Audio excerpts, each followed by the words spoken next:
우리나라는 국토가 좁은 편에 속하잖아요. 그래서 땅덩어리가 작다 이렇게 말씀드릴 수가 있는데, 좁은 땅덩어리가 그것도 남북으로 나뉘어져 있어서 더 좁아요. 우리 남한만의 국토 면적을 따져보니까 전 세계적으로 107이라고 그래요. 107위, 107번째 땅덩어리 크기로 따지면 제일 큰 나라는 뭐 러시아고. 그런데 우리나라가 이 좁은 땅덩어리 가운데 60%가 뭐냐면 이미 산림이래. 그리고 우리가 건축물을 지을 수 있는 토지를 대지라고 부르는데, 그 대지가 전 국토의 몇 퍼센트냐면 3%라고. 그래서 그 안에 사는 거야. 이 좁은 땅덩어리 가운데 집을 짓거나 공장을 지을 수 있는 대지는 몇 퍼센트라고요? 3%. 그러니까 우리나라 이 토지는 늘 투자의 대상이기도 하고 투기의 대상이기도 해요. 그래서 이 토지 가운데 맹지라는 게 있어요. 맹지는 뭐냐면 내 땅이 여기 있는데 사방에 다 다른 사람들 땅으로 둘려 있어가지고 도로가 없는 땅을 맹지, 눈먼 땅이다. 쓸모가 있겠어요, 없겠어요? 그건 아주 헐값에 팔리기도 하고 사지도 않아. 그런데 어느 날 그 맹지 앞에 도로가 생겼다 하면 어떻게 될까? 대박이 나는 거야. 그래서 이게 그린벨트로 묶여있던 땅이 풀어졌다, 개발이 된다. 그러면 대박이 나는 거예요. 그래서 이 땅의 용도에 따라서 다 이게 이름이 다른데, 전이 있고 답이 있고 이렇게 공장 용지가 있고 있는데, 용도만 변경돼도 대박이 나는 거야. 건물을 지을 수 없는 그 땅이었는데 건물을 지을 수 있도록 용도를 변경했다. 그러면 땅값이 엄청나고 그러니까 대박이 난단 말이야. 근데 이런 일을 누가 하냐면 지방자치단체나 정부에서 그 일을 해요. 그런데 지방자치단체나 정부가 그 일을 하면 가끔 이게 좀 말썽이 생길 수 있어요. 그런데 하나님께서 뭐라고 말씀하시냐면 그냥 이 용도 변경을 해주겠다. 이런 정도가 아니라 뭐라고 말씀하시냐면 반드시 내가 광야의 길을 사막에 강을 내겠다. 반드시 내가 광야의 길을 사막에 강을 내겠다. 여러분, 이것보다 더 큰 대박이 어디 있겠어요? 지방자치단체나 정부가 하는 일이 아니라 하나님이 그렇게 하시겠다는 거예요. 이사야를 통해서 이 말씀을 하셨는데, 이사야에게 이 말씀을 하실 때는 아직까지 이스라엘이 바벨론의 포로로 잡혀가기 전이야. 근데 하나님이 회복을 약속해 주셨는데 상황이 더 안 좋아졌어요. 포로로 잡혀가기 전에 그 말씀을 주셨는데 이제는 나라가 망하고 다 포로로 잡혀갔어. 근데 포로로 잡혀간 자들에게 누구를 보내셨냐면 에스겔 선지자를 보내셔서 말씀하신 것이 오늘 본문이야. 근데 이사야를 통해서 말씀하셨던 그 약속을 동일하게 하시는 거야. 근데 오늘 이 본문에서 하나님께서 이스라엘 백성들에게 하시는 회복의 약속이 뭐냐면 땅에 대한 거예요. 땅에 대한 거. 이사야를 통해서도 내가 광야의 길을 사막의 길을 내겠다 말씀하셨는데, 하나님께서 이스라엘 백성들을 회복시키실 때에 귀에 쏙쏙 들어오도록 빵 얘기, 밥 얘기가 아니라 땅 얘기를 하신단 말이에요. 그러면서 어떤 회복의 약속을 주시냐면, 자 34절에 보세요.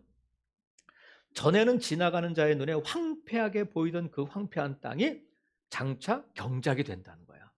그러면 놀고 먹던 땅, 아무짝에도 쓸모없던 땅이 농지가 되고 경작이 되고, 그러면 경작하게 되면 뭐가 있게 되냐면 소득이 생기게 되는 거야. 빈손이었던 사람들이 경작을 하게 되고 소득이 생기게 되고 재정이 회복된다.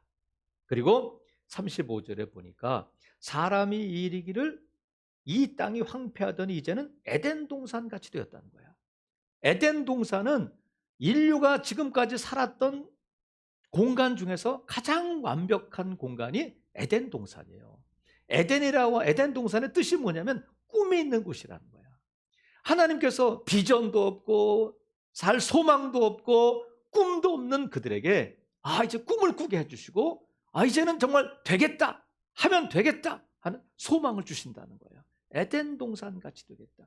그러니까 경작할 수 황폐한 땅에 경작지가 되고 소득이 있게 될 뿐만 아니라 에덴 동산 같이 꿈꾸는 곳, 살만한 곳이 된다는 거야. 그래서 아무 계획도 없고 요즘 청년들에게 뭐 꿈이 없다고 그러잖아요. 근데 하나님께서 회복시켜 주시는데 소득을 주실 뿐만 아니라 꿈을 주신다는 거야.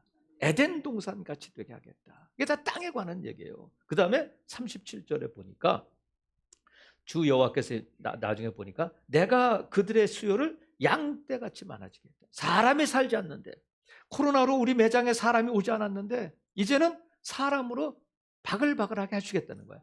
양떼같이 많아지게 하겠다. 야, 그래서 하나님께서 뭘 약속을 주시면 사람들이 많아진다는 거야. 텅텅 비었던, 여러분 텅텅 비면 안 좋잖아요, 그죠? 창고에도 물건이 쌓여야 돼. 근데 무엇으로 채워주시냐면 사람으로 채워주시겠다는 거야. 그래서 하나님께서 이스라엘 백성들에게 회복을 약속하실 때 소득이 있게 될 거다, 꿈이 있게 될 거다, 사람이 많아지게 될 거다 하면서 하나님께서 약속을 주셔요. 근데 이게 언제 일어나냐? 이게 언제 이런 일이 일어나느냐 하면, 자, 이사야에게는 이제 나타날 것이다 말씀하셨어요. 근데 에스겔을 통해서는 뭐라고 말씀하죠? 37절에 보니까 주 여호와께서 이같이 말씀하셨다. 뭐야? 앞에 그 세 가지를 약속해 주셨어요. 소득이 있고 경작이 되고 에덴같이 되고 번창해지는데 이같이 말씀을, 그래도 이스라엘 족속이 이같이 자기들에게 이루어 주시기를 내게 뭐 해야 된다고? 구해야 한다는 거야. 언제 이런 일이 일어났냐면 기도할 때 이런 일이 일어난다는 거야. 하나님께서 주신다고 약속하셨어요. 근데 가만히 있으면 되는 것이 아니라 언제 이런 약속이 이루어지냐면 그래도 너희가 내게 구해야 된다. 마치 우리가 아이들에게 막 용돈을 주거나 아니면 먹을 것을 줄 때에 주세요 하면 막 이렇게 달라고 그러면 뭐래? 주세요 해봐. 두 손으로 이렇게 주세요 해봐. 이렇게 주세요 해봐. 그럼 어떻게 돼? 줘, 안 줘? 주지.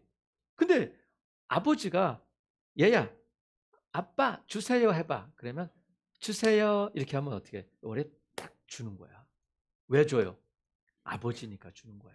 그러니까 하나님께서 마치 이스라엘 백성들에게 얘들아 주세요 해봐. 근데 하나님은 많은 것들을 준비하고 계신 거예요. 그냥 주세요 하면 주는 거야. 근데 왜 하나님께서 이렇게 간구하라고 하실까? 예수님을 보면 알 수 있어요. 예수님은 누구냐면 하나님의 아들이시잖아. 하나님의 아들이신 그분이 하늘에서 이 땅에 오셨어요. 근데 이 땅에 사시는 동안 공생애를 지내시면서 습관처럼 무엇을 하셨냐면 기도하셨어. 습관처럼 하셨다는 것은 뭐냐면 늘 기도하셨다는 거야. 그러면 하나님의 아들이신 그분, 하나님과 동등되고 하나님의 본체이신 그분이 하나님에게 기도하는 거예요. 아버지, 아들, 근데 하나님이야. 그러면 보세요. 예수님이 하나님께 기도할 때 하나님 주세요. 이거 채워주세요. 나한테 뭘 주세요. 이걸 위해서 기도하는 게 아니잖아요. 예수님은 하나님이신데 하나님 아버지, 성자, 아들, 하나님 왜 기도하셔? 왜 기도하실까? 아버지와 아들이기 때문에 그래. 뭘 달라고, 뭘 더 얻기 위해서가 아니라, 그래서 예수님께서 기도를 가르쳐 주셨어. 제자들에게 보여주셨어. 그래서 기도를 가르쳐 주신 것이 주기도문인데, 예수님께서 주기도문을 가르쳐 주실 때 제일 먼저 첫 번째 단어가 뭐냐면 아버지야. 우리는 하늘에 계신 아버지 이렇게 되지만 원어상으로 보면 파테르, 아버지, 파더. 그러니까 제일 먼저 기도의 시작은 뭐냐면 하나님이 계신다. 하나님이 누구냐면 내 아버지시다. 나는 누구냐면 하나님의 아들이고 딸이다. 이런 관계에서부터 기도가 시작되는 거예요. 그러니까 기도는 거래도 아니고 자판기도 아니고 기도는 뭐냐면 관계야. 아, 내가 기도할 때 하나님은 내 아버지시고 나는 하나님의 자녀이고 그래서 그 관계에서 응답이 있고 채워짐이 있단 말이죠. 그래서 우리가 뭔가를 얻어내기 위해서 기도하기보다는 하나님이 내 아버지시라는 것을 믿고, 내가 어려울 때도, 내가 포로로 잡혀가 있을 때도 기억해야 될 것이 뭐냐면 내게 아버지가 계시는구나. 근데 그 아버지가 누구냐면 하나님 아버지구나. 하나님 아버지는 전능하신 하나님이고 창조주 하나님이시구나. 못하실 것이 없는 하나님이구나 하는 것을 믿는다면 기도하라는 거야. 그래서 우리가 어떤 일이 있든지 간에 반드시 기억해야 될 것이 뭐냐면 내게 아버지가 계신다는 사실을 기억해야 돼요. 우리 아버지는, 육신의 아버지는 오랫동안 나와 함께 있을 수 없어요. 영원토록 함께 있을 수 없어요. 하지만 하나님 아버지는 언제나 어디에서나 언제까지나 나와 함께 하시는 하나님이신 줄로 믿습니다. 그래서 하나님이 저와 여러분을 사랑하시기 때문에 쉬지 말고 기도하라는 거야. 그건 뭐예요? 언제든지 내가 들어줄게. 나는 준비가 돼 있어. 이렇게 말씀하시는 거예요. 그래서 하나님은 저와 여러분을 사랑하셔요. 그럼 여러분 보세요. 아이를 낳으면 그 손주가 있든지 아니면 자기 자녀가 있든지 여러분 핸드폰에 보면 카톡을 이렇게 보면 프로필 사진에 온통 애들이야, 애들. 근데 애들도 좀 포즈가 좀 뭐 다른 걸 찍으면 똑같은 걸 그냥 왜? 이쁘거든. 그럼 뭐예요? 사랑하고 이쁘면 자꾸 주고 싶어. 뭔가를 다 주고 싶어. 하나님도 마찬가지야. 하나님은 저와 여러분을 사랑하시기 때문에 뭐든지 주고 싶어 하셔. 그래서 솔로몬에게 물어보셔. 야, 뭐 줄까? 이미 다 갖춰 있는데 솔로몬에게 야, 뭐 줄까? 다윗에게 뭐 줄까? 내가 내 집을 지어줄게. 영원히 무너지지 않는 집을 지어줄게. 하나님이 막 뭘 줄까? 이렇게 하신단 말이죠. 하나님이 저와 여러분을 사랑하셔, 안 사랑하셔? 사랑하셔요. 독생자 예수 그리스도의 목숨을 바치실 정도로 저와 여러분을 사랑하셔. 그래서 하나님은 저와 여러분에게 막 주고 싶은 거야. 주고 싶은 거야. 뭐라고 말씀하죠? 야, 주세요 한번 해봐. 주세요 한번 해봐. 막 주고 싶은 마음이란 말이죠. 그래서 여호수아가 하나님 앞에 태양을 멈춰주세요 할 때 태양이 멈췄어요. 달이 멈췄어요. 엘리야가 기도할 때에 불이 내렸어. 엘리야가 기도할 때에 3년 6개월 동안 비가 오지 않는 하늘이 열리고 비가 내렸어요. 죽을 병에 걸렸던 히스기야가 하나님 앞에 기도할 때에 하나님께서 그 죽을 병에서 나음 받도록 고쳐주셨어요. 믿으시면 아멘. 그래서 기도를 심으면 대박을 거두게 되는 거예요. 기도를 심으면 대박을 걷는데 왜 우리에게 이런 일이 일어나지 않을까? 왜 우리에게 이런 일이 일어나지 않을까? 야고보를 통해서 하나님이 아주 뼈아프게 말씀하셨어요. 너희가 얻지 못하면 구하지 않기 때문이다. 주세요 했는데 안에 딴짓해. 주세요 하면 주실 텐데 이걸 안 한단 말이에요. 예수님께서 말세가 되면 제자들이 예수님께 물어봤어. 말세가 되면 어떤 징조가 있나요? 그런데 예수님께서 뭐라고 말씀하신? 사랑이 식어질 것이다. 사랑이 식어진다. 그리고 또 뭐가 식어진다고 말씀하시냐면 기도가 식어진다. 사랑이 식어지고 기도가 식어진다. 근데 예수님께서 기도가 식어진다 이렇게 말씀하신 본문은 없지만 왜 제가 기도가 식어진다고 말씀드리냐면 예수님께서 누가복음 18장 8절에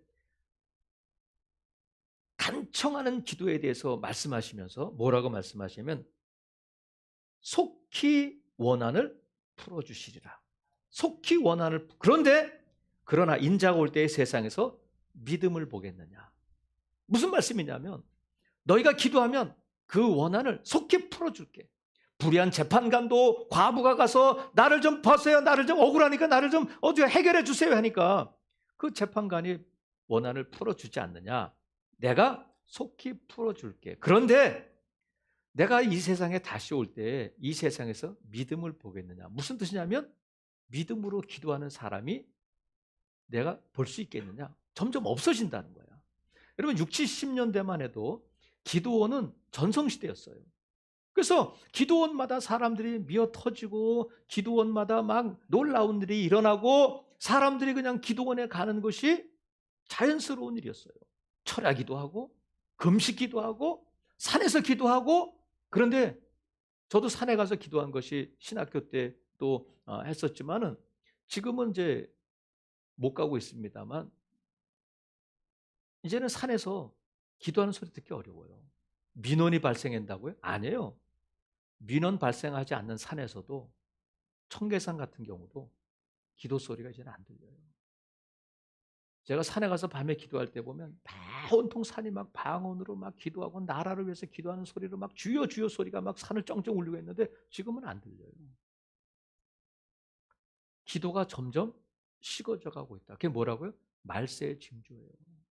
점점 기도해야 되는데 하나님께서 주세요 해봐 했는데 안 한다는 거예요. 왜? 먹고 살만해서 그럴까? 살만해서 그럴까? 근데 여러분 보세요.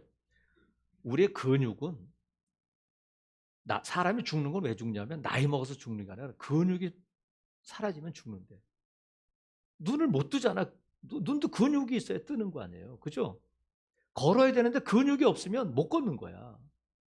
근데 영적인 일도 마찬가지예요. 기도를 안 하면 영적인 기도의 근육이 점점 사라지고 기도할 수 없게 돼요. 약해지는데 예수님께서 말씀해 주셨어. 겟세마네 동산에서 예수님께서 기도하시잖아요. 막 어떻게 기도하냐면 내가 죽게 생겼어. 내 마음이 많이 괴롭다. 그래서 뽑아서 좀 같이 기도할 만한 녀석들을 데리고 3명을 데리고 가잖아요. 베드로와 야고보와 요한을 데리고 야 여기서 같이 기도해줘. 그래서 저쪽 가서 예수님이 기도하셔. 얼마나 기도하시냐면 땀방울이 핏방울이도록 쥐막 기도하셔. 와보니까 자빠져 자는 거예요. 일어나 기도해. 또 가서 기도해. 또 와보니까 또 자고 있는 거예요. 예수님께서 뭐라고 말씀하셨냐면 시험에 들지 않게 깨어 기도하라. 마음에는 원이로되 육신이 약하도다. 이렇게 말씀하셔서 마음에는 원이로되 간절함은 있구나. 그런데 뭐가 약하다고요? 육신이 약하다. 자 보세요. 제가 이렇게 말씀드리면 이렇게 안도의 한숨을 내쉬는 분이 있을 줄. 그래 나 약해서 그래. 여러분 베드로가 약해? 베드로가 약해요 안 약해?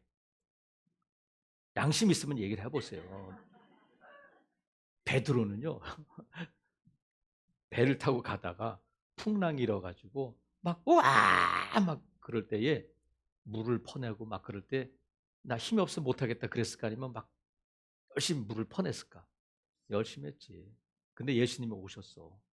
물 위를 걸어서 오셨어. 베드로가 뭐라 그래? 저를 좀 오라고 해주세요. 아무도 나서지 않는데 베드로가 물에 내려가지고 예수님을 향해서 간단 말이에요. 그러면 여러분 베드로가 약해? 안 약해. 오병의 기적을 베풀 때에 야 떡 나눠줘. 그러니까 억지로 했을까 막 신나게 했을까? 신나게 하지. 막 기적이 베풀어지니까 막 변화산에 올라갈 때 막 올라갔더니 엘리야가 있고 모세가 있고 한데 거기서 예수님 나 힘들어서 못 가겠어요. 나 여기서 있을게요. 그래요? 안 그래. 베드로는 약하지 않아요. 근데 뭐 할 때 약해? 야, 기도할 때 약하다는 거야. 간절함은 있는데 목사님 내가 왜 기도 안 하는지 알아요? 힘들어서 그래요. 내 힘이 없어요. 근데 여러분이 힘이 없는지 있는지는 뭘 보면 하면 윷놀이 해보면 알아. 야, 윷놀이 해보면 알아. 우리가 지난번에 송구영신 예배 때 우리가 시간이 짧아서 윷놀이를 빨리 끝냈다고 그래? 그전에 우리 빨리 끝냈잖아. 막 결승전까지 가고 막 3판 양승하고 우리 한 판만 하니까 너무 다들 아쉬워가지고 그냥 막 괴로워했다고 그래. 조만간 한번 할 거예요. 큰 거 걸고 한번 하자고. 근데 윷놀이 할 때 보면요 안 약해요. 여러분 수다 떨 때 약한 사람 있어? 2시간 수다 떨고 응급실에 간 사람 있어요? 너무 어지러워가지고 너무 2시간 동안 수다 떨다가 쓰러져가지고 병원 간 사람 있냐고? 없어요. 여러분 드라마 보다가 꼬박 앉아가지고 1시간 2시간 영화 보다가 드라마 보다가 지쳐서 응급실 간 사람 있냐고. 근데 우리가 언제 약하냐면 기도에 약해. 기도에 약해. 왜? 기도 안 하는 거예요. 제가 이렇게 말씀드리면 베드로도 약했잖아요. 아니라니까. 기도할 마음이 없는 거예요. 그래서 예수님 뭐라고 말씀하셨냐면 깨어 기도하라는 거야. 여기서 깨어난다는 식은 눈을 부릅뜨라는 거야. 그리고 자리를 박차고 일어나라. 이런 뜻이야. 그럼 보세요. 눈이 막 까란질 때 어떻게 하라고? 눈을 뒤집어서라도 눈 뜨고 나오라는 거야. 자리를 박차고 자야 돼 힘들어 내일 해야지 그러지 말고 자리를 박차고 어디로 오라는 거예요? 기도의 자리로 오라는 거야. 그래서 우리가 예수님께서 마음은 원이로되 육신이 약하다는 것은 뭐냐면 육신을 제어하고 육신을 이겨야 된다 이 말씀이에요. 깨어 기도해야 된다는 거야. 언제까지나 이렇게 잠자고 있을래? 시험에 든다. 언제까지나 누워 있을래? 지금은 어느 때라고요? 지금은 은혜 받을 만한 때인데 주세요 해봐. 너 지금 뭐가 필요해? 주님 말씀하신단 말이죠. 그래서 여러분, 육체를 다스릴 때에 기도의 자리에 나올 수 있어요. 그래서 다니엘은 하루에 3번 기도하고 어인이 찍힌 것을 알고도 예루살렘으로 향한 창문을 열고 하루에 3번 무릎 꿇고 감사하며 기도했는데, 저절로 되는 것이 아니라 다니엘서 9장 3절에 보면 이런 말씀이 있어요. 내가 금식하며 베옷을 입고 죄를 덮어쓰고 주 하나님께 기도하며 간구하기를 결심했다. 다니엘이 자기를 음식물로 더럽히지 않겠다고 정결하기로 뜻을 정했던 것처럼 자기가 주 하나님께 기도하며 간구하기를 결심했다는 거예요. 그리고 기도를 시작하는 거예요. 여러분, 저와 여러분이 육신이 약해서 못해요. 안 해요. 그 약한 육신으로 어떻게 살았어? 다니엘처럼 오늘 이 시간 여러분, 저를 보세요.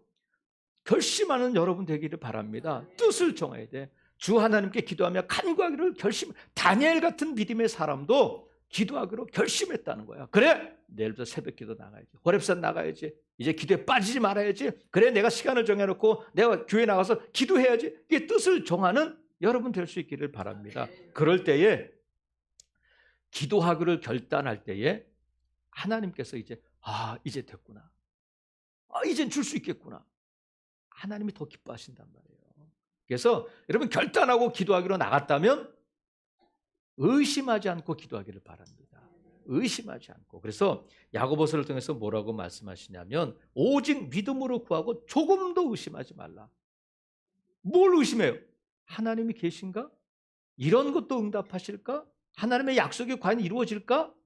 내가 해보니까 안 되더라. 경험 믿지 말고, 확률 믿지 말고, 다른 사람들이 아이고 집사님 나도 새벽기도 20년 해봤어. 나도 금식 많이 했어. 제가 말씀드렸잖아요. 제가 신학교 다닐 때에 저보다 2살인가 많은 전도사님이 있었어요. 삼성전자에서 지사장도 하고 아주 똑똑하고 돈도 많은 전도사님이었어. 그래서 자기 동네 아파트 지하 상가 전체를 사가지고 개척을 했어요. 근데 교회가 생각처럼 안 되니까 합신 출신들이 40일 금식 기도한다는 것은 아주 희귀한 일이야. 아주 희귀한 일이야. 근데 그 전도사님이 40일 금식 기도를 하고 왔다는 거야. 제가 물어봤어요. 전도사님, 40일 금식 기도하니까 어때? 별거 없어. 하라는 거야, 하지 말라는 거야. 그래서 저는 안 했어. 20일밖에 못 했는데, 이런 거 믿으면 안 돼. 말씀을 믿어야 돼.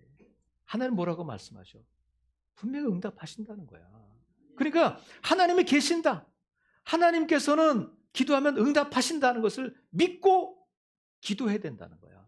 조금도 의심하지 말고, 다른 사람이 뭐 했든지 상관하지 말고, 여러분 말씀 붙들고 기도하기를 바랍니다. 의심하지 않는 사람은 어떤 사람이냐면 포기하지 않고 끝까지 기도하는 사람이야. 누가 뭐래도 아니야, 하나님은 응답하셔. 아니야, 하나님은 살아계셔. 엘리야가 언제까지 기도해요? 비가 내릴 때까지 하는 거야. 병이 나을 때까지 하는 거예요. 하늘에서 불이 내릴 때까지 기도해야 될 줄로 믿습니다. 하나님께서 분명히 심는 대로 거둔다. 심은 대로 거두게 된다. 그러니까 포기하지 마라. 때가 되면 거두게 될 날이 온다. 말씀하셨어요. 기도는 응답되는 거예요. 기도를 심으면 대박을 거두게 된다. 말씀해요. 그래도 너희가 내게 간구해야 그때 내가 너에게 허락할 것이다. 말씀하셨어요. 그래서 아까 이사야서 말씀처럼 그 앞에 사막에 강을 내고 광야에 길을 내고 사막에 강을 내신다고 하실 때 그 앞에 무슨 말씀이 있냐면, 너희는 이전 일을 기억하지 말며 옛날 일을 생각하지 말라. 보라, 내가 새 일을 행하리니 이제 나타날 것이다. 말씀해요. 이제가 언제야? 이제가 언제냐면 기도할 때. 이제 나타날 것이다. 이제가 언제야? 기도할 때. 그래서 에스겔 선지자를 통해서는 37절 보세요. 37절. 주 여호와께서 이같이 말씀하셨느니라. 그래도 이스라엘 족속이 이같이 자기들에게 이루어주기를 내게 구하여야 할지라. 그래도인데, 그래도 구해야 한다고 해서 구하기를 시작하고 믿는다면, 그래서 이제 기도하는 거야. 그래도 기도해야 된다고 하셔서 기도하니까 그래서 이제는 기도하는 저와 여러분이 된단 말이죠. 오늘 에스겔을 통해서 주신 회복의 약속, 소득이 있게 될 것이다, 꿈이 있게 될 것이다, 사람들로 북적거리게 될 것이다 하는 약속을 믿고, 언제 그것이 이루어지냐면 기도할 때, 하나님께 기도할 때에 하나님이 이루어 주신다는 거예요. 여러분 믿는다면 오늘 이 시간 결단하는 여러분 될 수 있기를 바랍니다. 다니엘처럼 결심하고 기도하기로 결단하고, 하나님 내가 이 주인공이 되겠습니다, 하나님 내가 이것을 누리기를 원합니다 하면 하나님이 부어주시는 것이 아니라, 기도할 때 하나님께서 문을 열어주시고, 기도할 때 여리고성을 무너뜨려 주시고, 기도할 때 홍해가 갈라질 줄로 믿습니다. 그래서 믿는다면 결단하고, 기도를 결심했다면 의심하지 말고 끝까지 포기하지 않고 기도하는 저와 여러분 될 수 있기를 주님의 이름으로 축복합니다. 그래서 2023년도에 믿음으로 심고 기쁨으로 거두는 해인데, 무엇을 심을까? 기도를 심으면 반드시 하나님이 응답하시고 대박을 거두게 될 줄로 믿습니다. 여러분, 초등학교 때에 운동회를 하면 박 터트리기가 있어. 박 터트리기. 뭐죠? 이거 오잼이라고 그러나? 어? 그렇다고 그래? 하여튼 그걸 거시기 한 걸 이렇게 막 던지면 어떻게 돼? 팡 터져. 박 터지는 거야. 이게 안 터질 것 같지만 터져요. 안 터지면 내려서 쪼개서라도 터트린단 말이야. 하나님 앞에 기도하면 이 박이 터질 줄로 믿습니다. 근데 그 박이 어떤 박이냐면 대박이라는 거야. 여러분, 맹지가 나대지가 되고 맹지 앞에 도로가 생기기를 기다리지 말고 기도하시기를 바라요. 하나님께서 에스겔을 통해 하신 말씀이 나에게 주시는 말씀이구나 믿는다면 나에게 주시는 약속이 되고 또 내게 이루어질 줄로 믿습니다. 이런 대박의 주인공 되는 저와 여러분 될 수 있기를 주님의 이름으로 축복합니다. 아멘.